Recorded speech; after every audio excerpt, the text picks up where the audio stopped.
What happens when your imagination moves faster than your tools? And what could happen if those tools weren't just catching up, but sprinting ahead, allowing you to create visual content faster than you can actually watch it? Well, today's guest is someone who's not just thinking about that future, he's building it today. Because joining me today is Ofir. He's the research lead at Lightricks, which is an AI-first company behind some of the most powerful creative apps out there at the moment. So if you've ever wished that content creation could feel more like storytelling and focusing on bringing those ideas to life and less of a technical struggle, well, my guest's work might just be the reason that you're finding it's getting easier. But today I want to learn more about an open source foundational video generation model that's so fast it renders videos quicker than they can be played. And as Keanu Reeves would say, whoa. So in this episode today, my guest will lift the lid on what it takes to build your own video model from scratch, why Lightricks is open sourcing their technology, and how creators and companies alike can benefit. And he'll also share insights on the evolving AI training data landscape and the importance of speed and control for creators, and what it really means to design products that sit right at the intersection of technical brilliance and creative freedom. What a space to be in. So if you're curious about where generative AI could go next, or how you can make it work better for you, especially around creative tasks, this is a conversation worth sticking around for. Now, before we get started today, a quick thank you to today's sponsor, Careerist. And if you've ever thought, I'd love to pivot into a career in tech, but I just don't know how to code, then this is for you, because Careerist QA Bootcamp is actually one of the most accessible ways to break into a tech career. You'll get live training from experts at companies like Google and Meta, a remote internship that you can put on your resume, and a one-on-one career coaching to help you actually land the job of your dreams. And the demand is huge too. There are over 37,000 QA openings in the US alone right now, with starting salaries of up to $105,000. And graduates are working in 42 different states, and the program is rated 4.7 stars on Trustpilot. And best of all, if you don't get hired within a year, you get your tuition fees back. Seems like win-win to me. But the only catch is the seat for the next cohort are closing soon. And that's why I'm working with Careerist to get the message out. So please check the link in the show notes to grab your spot. And now, let's get today's conversation started with my guest. So a massive warm welcome to the show. Can you tell everyone listening a little about who you are and what you do? Yeah. Hi, everyone. So I'm Ofir Bibi. I'm the VP Research at Lightricks. I'm here at Israel, and I, first of all, have 3 wonderful boys, but I also have a department of a lot of researchers doing really interesting stuff in the world of creativity, content creation, and editing. Basically, at Lightricks, we build both the core technology and the product layers around creativity and bridging the gap between imagination and creation. And I've been doing research from academia and industry in neural networks and learning and what is now called, as a general word, AI, since basically 2008. And here at Lightricks for the past 10 years.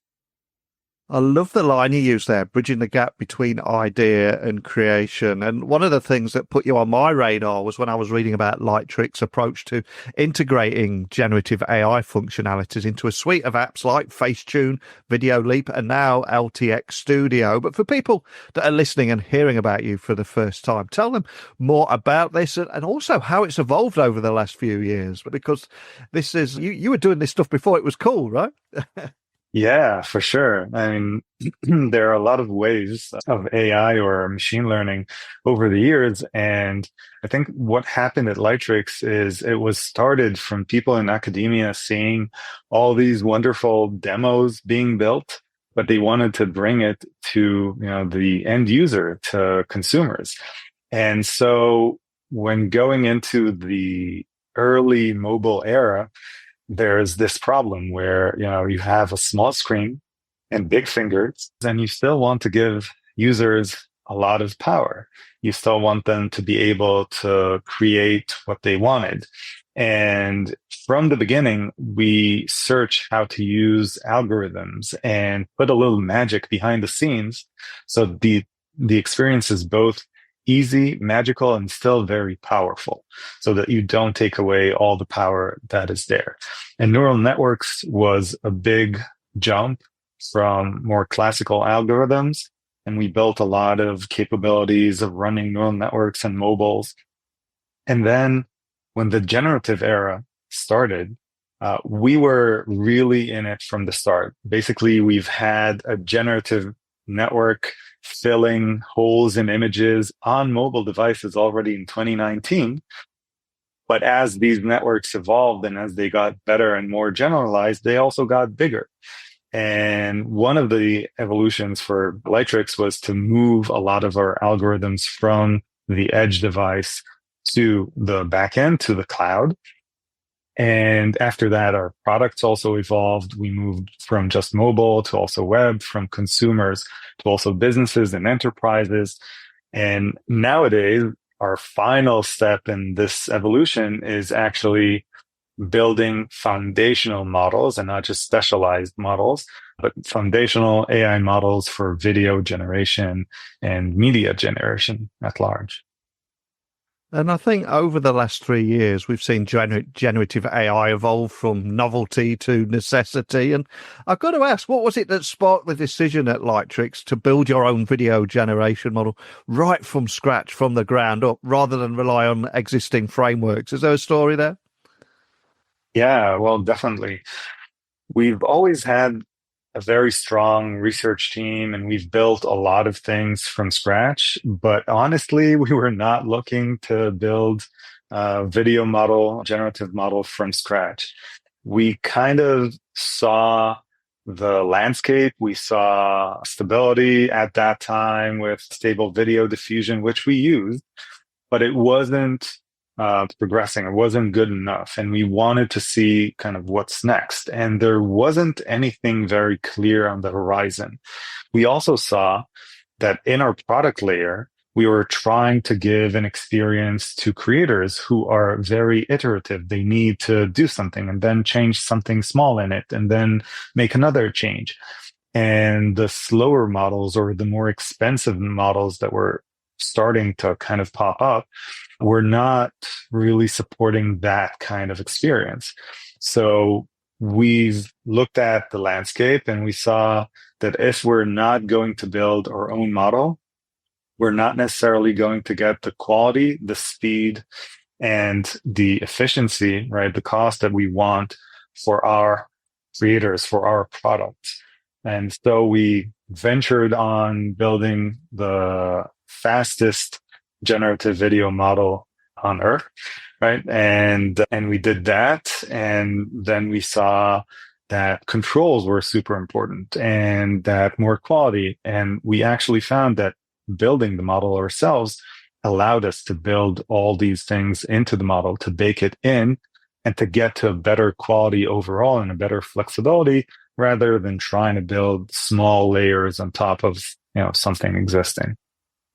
Incredibly cool. And I think most companies would keep a capability like this under wraps. You chose to release LTXV under open source license, which again, incredibly cool and forward thinking, I would argue as well. But what drove that decision, and what kind of response have you seen from the developer and creative communities as a result of doing this? All right. So the initial decision was really about how we saw open source, because from the explosion of foundational models, there was a lot of projects being built by academia, by just open source communities and developers. And we've been contributed by that. And we've also contributed to that even before our foundational model. And we really believed that accelerating research can only be done in that way. And then going into this spot where suddenly we're building a foundational model of our own, we did not really think about it as something that only we can do and nobody else can, right? We thought about, we have our own needs, our own maybe technical niche that we want to crack, but the way to really be ahead of the game all the time is to have not just the research team at Lightricks, but have the whole community use it and work with it and also contribute to it. And so we open sourced the model, we open sourced the weights, we open sourced the trainer for it to do fine tuning.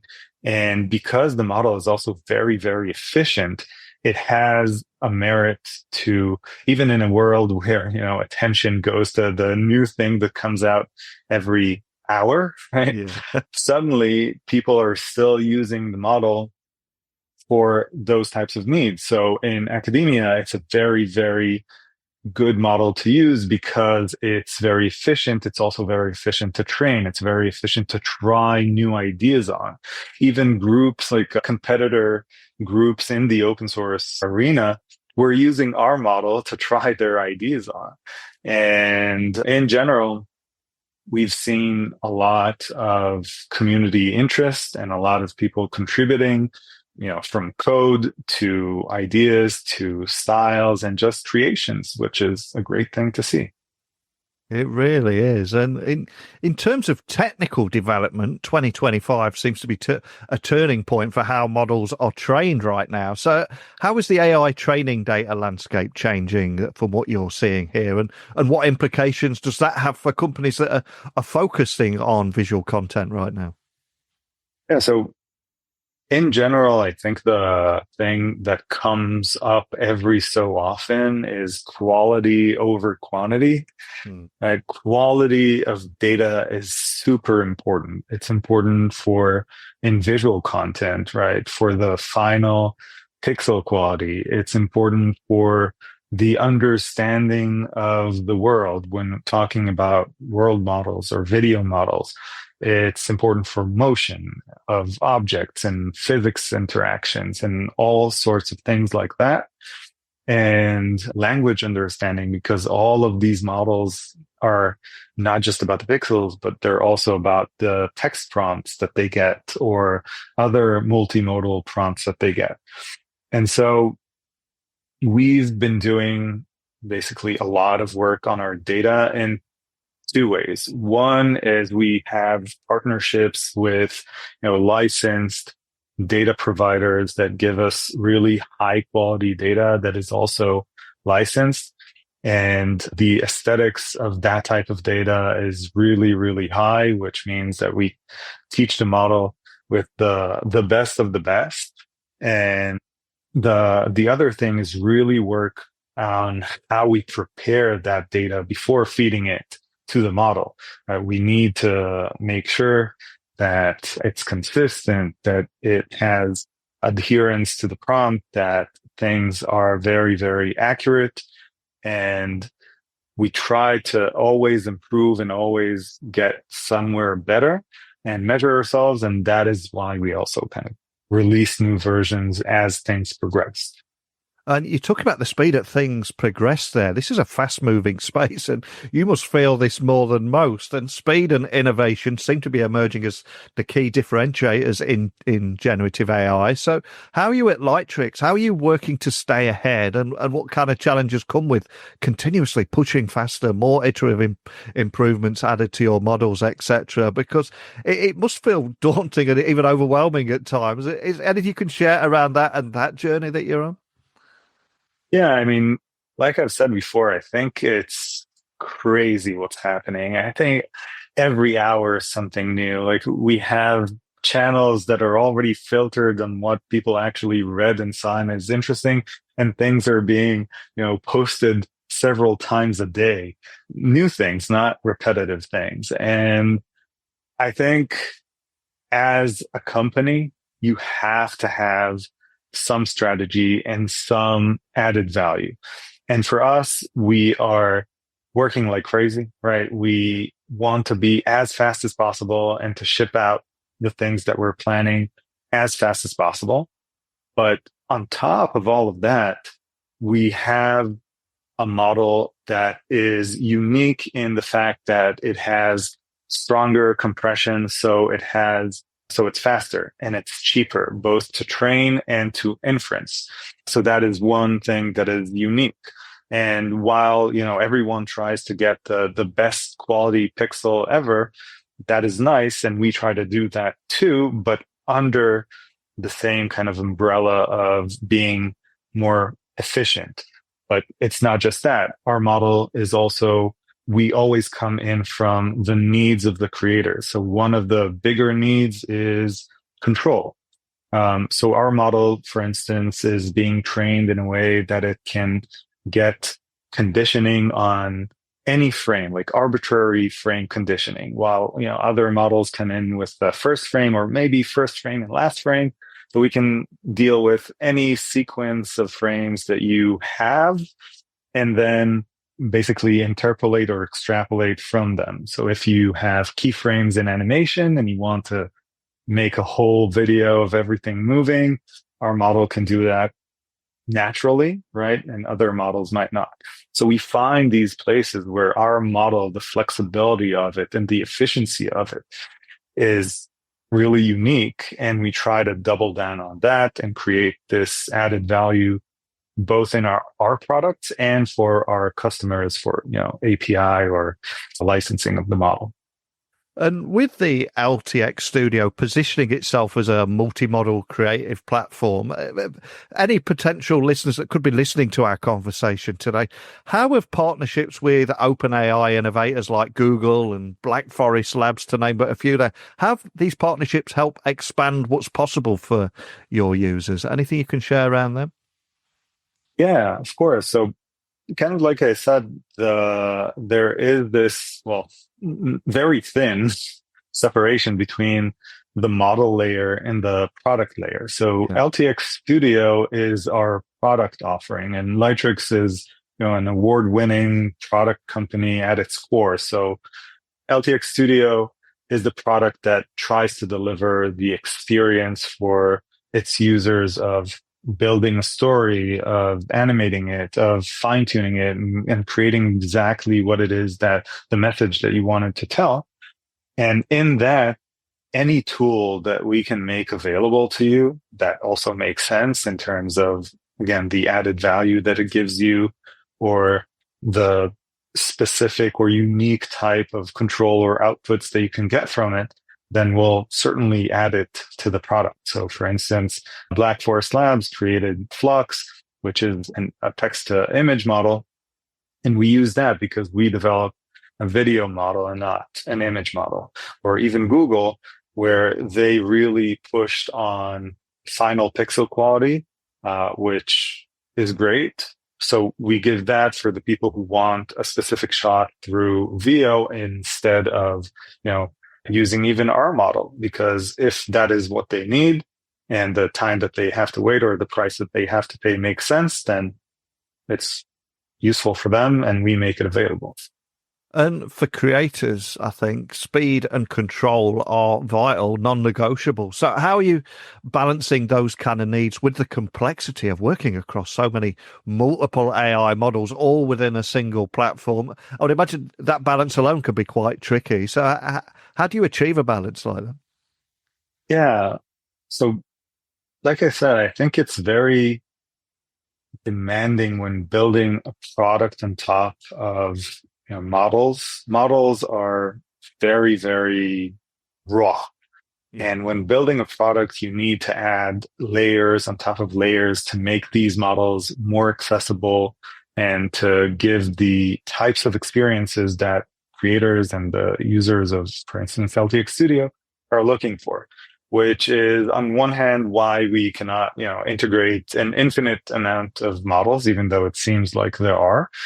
And we try to put the different models in the place where they make most sense, right? So if you come in to just generate a video, then you'll have a dropdown that gives you all the models, and we just fine tune maybe the enhancements around each model. But if you want specifically more controls, right, or if you want a really fast iterative experience where you see a lot of results quickly, then we will divert you to an user experience where maybe LTX video is more in focus because it gives you that type of experience.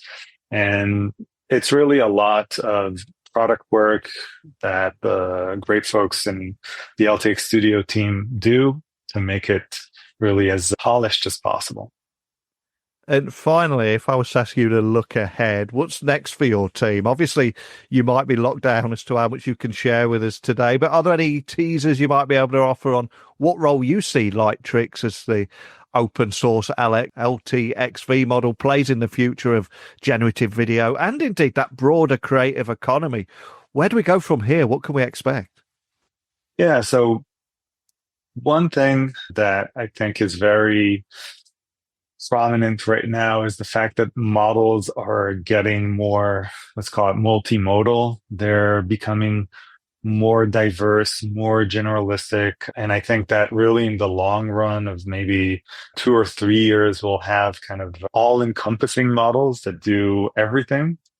But really in the next couple of months, I see both LTX video and the LTX ecosystem of models, which again, it's not just a single model, it's an ecosystem of models, really encompass more modalities of media and content. And I think that because LTX video is open source and because it is licensable, right? We can, like, if you're a small business, you can just use it. But even if you're a bigger business, you can get it through a license or an API. But an API is something that you have to call on the back end. I think that more and more people are looking for local implementations, starting from even consumers on desktops, and a lot of people buying NVIDIA or GPUs that are just on their desktops, and they want to get these abilities. They want to get the chat experience locally, but they also want to get the video generation experience locally, as well as corporations and enterprises who have compute capabilities and want on-prem deployments, so they can take a model like ours and start implementing it. And because we built this as a core technological capability for our product, and that was the beginning of it. But now we see its value for other customers and other players, and we really have looked toward that venue and try to push that. Well, I think it's incredibly cool what you're doing here as an AI first company that's somehow revolutionizing how visual content is being created. And especially when you combine what you're doing with technology with this mission of yours to bridge the gap between imagination and creation. I've got to ask before I let you go, what excites you about being right in the heart of this space? Because from the outside looking in, it just feels incredibly cool and refreshing. But what is it that excites you, makes you want to jump out of bed in the morning? Well, first of all, really the craziness that is shared across the team and the company here. I think everyone is buzzed and excited about what it is that we're doing and building. And really, again, being at the heart of it, hearing all those, buzzwords from outside, but then looking in and seeing how we actually build this and how we make all these choices on what it is that we are building and what it is that's unique about it. And I mean, that's really what gets me out of bed and fast into the office. Yeah. Well, it's been a pleasure talking with you today. So thank you so much for sparing your time to share your story, share your insights on what you're building here and the great story behind it all. But before I let you go, I'm going to ask you to leave everyone listening with one final gift. And that is a book that means something to you or that you would recommend that we can add to our Amazon wishlist and listeners can check out. What would that book be and why? Well, I think that one book that I think everyone should read for especially on vacations, especially, or maybe even not on vacation when things are tight and fast paced, is Edgar Carrett's Missing Kissinger. It's a short story, like a compilation of short stories, which is, I think, really good to read in this day and age, like a compilation where you can take it in small portions. But more than that, it's a lot of stories that leave you to pause for a second and think about what just happened. And I love that book. Awesome. Well, I'll get that straight added to the Amazon wish list. And for anyone listening, wanting to dig a little bit deeper on all things Lightricks, not just the LTX Studio, etc., where should they go? Where can they find more information? So they can find tricks at lightricks.com, which is our main site. But we also have a new site for LTX Video, which is ltxv.video.